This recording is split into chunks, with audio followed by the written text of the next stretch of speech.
Welcome, everybody. Thanks so much for joining us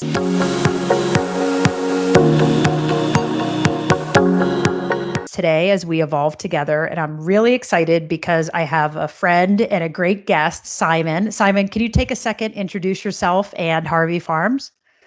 Yeah, my name is Simon Huntley, and I'm the CEO of Harvie, and we run a service here in Pittsburgh called Harvie Farms Pittsburgh, where what we do is we connect local consumers with local farmers, and we work with about 50 to 75 producers, farmers, everything from milk and eggs and cheese and bread and vegetables and fruit, so all across, very locally, but also somewhat across the region as well. We bring everything into a distribution center that you've seen, and we pack home delivered boxes and then bring it right to people's door. And so, really, at this point, we're starting to compete with things like Amazon, Whole Foods home delivery, and really trying to sort of fulfill people's grocery needs, but also be able to keep that money locally and get people really great products too. What I love about it is, a lot of people are familiar with what a CSA is. And where I think the differentiator is that, a lot of CSAs, you just get a box of, right, whatever the produce is that's in. And what I think is amazing about what you're doing is that you're taking not only produce, but people are customizing exactly what they want every week in their order. You make it really easy to skip a week. But in addition, I can get bread, I can get dairy, I can get fresh farm eggs. And I ordered from you and I got honey, and it's my favorite honey that I love, and coffee from, these are top coffee. Like, this isn't just stuff that you're going to ever find in a grocery store. So I love the variety, and I love that you can get more than just vegetables, especially for like a non-vegetable lover. Yeah, That's it's great. really Now, really fun to bring those products in. So yeah, it's great. yeah, I think it's wonderful. And a lot of a lot of companies have been affected differently by the pandemic. How has it affected you guys? Yeah, we were definitely a COVID beneficiary business. We sort of have two sides of our business. We have a software side of our business where people are using our software to run basically what we do in Pittsburgh, and then we're also doing distribution in Pittsburgh. But the distribution is we added that, actually launched that in January of 2020, and so we're just in perfect place at the right time for that. And certainly, as the pandemic hit, the interest in all of our farms, but including our distribution center of what we do in Pittsburgh, really went through the roof. So we saw about 500% year-over-year growth last spring. So it was just, That's incredible. Now, have you had to make any pivots based on kind of what you've learned when you've gone to market in these different sections? well, really realizing that we had to run it was envisioned in the beginning as a software platform, and at heart we're a software company, but realized that if we didn't do the distribution, these really complex things like the home delivery, bringing together all these different producers, it just really wasn't going to happen unless we went in and did it ourselves. So that was a pivot, and that was a pre-pandemic pivot. I mean, one of the interesting things about the pandemic too, certainly in our industry, in our world, is these things were already happening pre-pandemic. Like home delivery. At the end of at the end of 2019, I was already calling 2020 the year of home delivery for Harvie, and then it just like went absolutely nuts. So I think that in a lot of ways, it didn't change that much. It just accelerated things by about 5 to 10 years in 2 weeks. Like that's what happened. That change that would have happened. And it's interesting in our world that we see as like sort of online grocery sales, that increased about 50% in 2020, but it only went from say like 6% to 9%. So there's still about 90% of the market that's going to come online in the next 10 to 15 years. Yeah, that's a huge gap. I do think that consumers got used to getting deliveries at home, though, like just like consumers learned how to use a QR code through restaurants.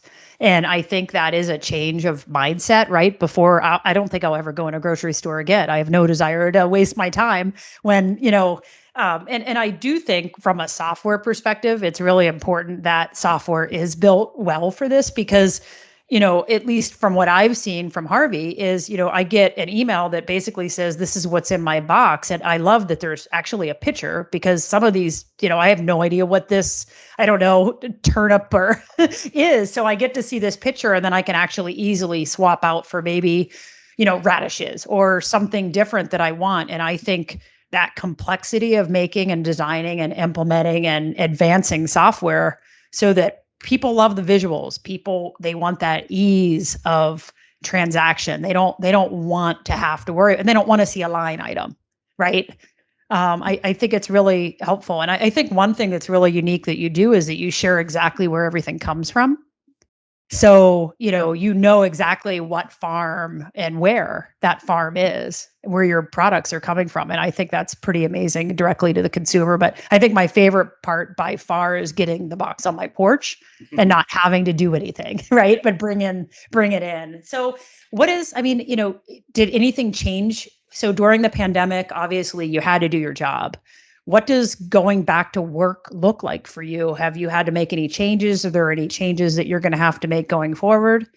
Yeah, I mean, at the beginning of the pandemic, we had to hire really quickly, especially for the software side of our business, because that was growing really quickly, especially on our customer support side of our team and our software team. And so we had run an office here in Pittsburgh, but we'd already been maybe 30% remote. And then overnight, we just went 100% remote. And then it was because we were hiring really quickly, it was so much easier to just why am I going to hire someone that lives within a 5 mile radius from me when I have the whole country to hire from, or, in theory, internationally as well. Although, we've stayed in the US as far as our hiring. But so really the main thing is we went fully remote in the past year. I mean, in some ways we're going back a little bit more locally just because of how big of a part of our business the distribution in Pittsburgh is becoming. So, that obviously is a physical thing and we need to be there for it. But yeah, so it really changed things pretty markedly. Yeah, and it's great to hear that yours is a success story. A lot of people didn't have a success story during this pandemic. A lot of business leaders are trying to figure out what next looks like for them. Do you have any advice for other business leaders as they kind of try to figure out what to do? Yeah, it's interesting to watch what some other companies are doing. I think like even one person that we hired during the pandemic was a programmer, a very skilled programmer with 10 to 15 years experience. And you probably know how rare and valuable those people are. And we brought him in from another company, and he wanted to work with us anyway. But one of the main reasons why he decided to come to us is he knew that we weren't going to force him to come back into the office. And so as I'm watching what some of these other companies are doing, I'm thinking like, how are you going to ask people to come back to the office just from a talent retention perspective? Especially those really high value tech employees. It seems very difficult to ask them to come back to the office when they're going to say, "Look, I did my job just fine from home for the last year." It sounds like they want to. Our staff seems to want to have a space to come to. Yeah. Maybe 2 or 3 days a week. I don't know. I assume this is pretty widespread. And sort of the way I feel personally too. I would like to have a space that I can go to. And so, I'm thinking about that as you were looking at new spaces and, if we can have some sort of collaboration space in there or something like that. But it seems like it's going to totally re-envision the idea of the office. Yeah, and I think a lot of companies are kind of forming that hybrid model or trying to give their people flexibility because even a software developer, at least the majority of them do prefer to kind of work solo, work in no lights, right? Kind of a box, and they're really comfortable without all those distractions. But there's a time when they still need that collaboration to put all the pieces together to help you grow, right?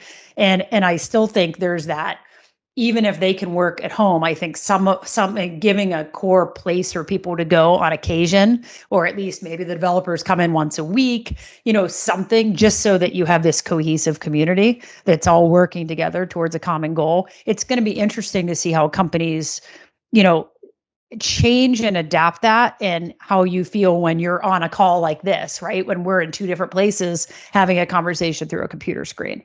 So it's going to be interesting to see kind of how that transpires, over the next year or so.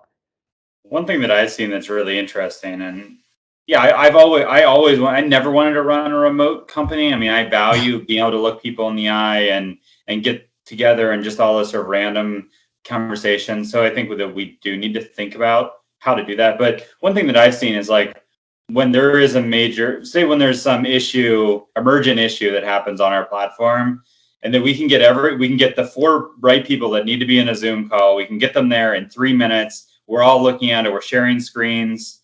Like, that's amazing just to be able to do that. And like, that could never be done in an office. So there are certain things that are less good about this world and that we need to work on, but there are a lot of things that are way better.